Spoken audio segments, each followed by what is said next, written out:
Hi friends, good morning అందరికీ. Tiffin చేశారా అందరూ? మా టిఫిన్ అయితే అయిపోయిందండి. రాత్రి అన్నం మిగిలిపోయిందండి. దాన్ని ఎప్పుడు పులిహోరలాగా చేసుకొని తింటాం కదా, వెరైటీగా చేద్దామని అయితే ఇవాళ చక్కగా ఎల్లిపాయ కారంతో అయితే ఇలా రైస్ ప్రిపేర్ చేశానండి. ఒక్కొక్కసారి ఇలా కూడా తింటే స్పైసీగా చాలా బాగుంటుంది. వెదర్ కూడా చాలా కూల్గా ఉంది. ఇలాగ స్పైసీగా తింటే చక్కగా వెల్లిపాయలు కారం వేసుకొని తింటే ఆ టేస్టే వేరండి. ఇక్కడ చూసారా, చిన్నవి నాటు ఎల్లిపాయలు అయితే ఉన్నాయండి. నాటు ఎల్లిపాయలు జీలకర్ర వేసి ఇలాగైతే నేను చక్కగా దంచుకొని కచ్చాపచ్చా దంచుకొని అయితే ప్రిపేర్ చేసుకుంటున్నాను రైస్. మరి మీరేం తిన్నారు ఫ్రెండ్స్? ఇడ్లీ దోశ రోజు రొటీన్గా తినేవే కదా, కొంచెం వెరైటీగా డిఫరెంట్గా ఉంటుంది ఇలాగా అని చెప్పేసి అయితే నేను చక్కగా ఎల్లిపాయ రైస్ అయితే ప్రిపేర్ చేసుకుంటున్నాను. చూసారు కదా, రెడీ అయిపోతుంది ఎల్లిపాయ రైస్.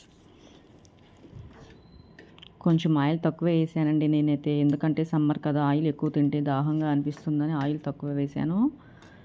ఫైనల్గా అయితే మనకి ఎల్లిపాయ రైస్ రెడీ అయిపోయిందండి. చాలా టేస్ట్గా కూడా ఉంది. Thank you for watching.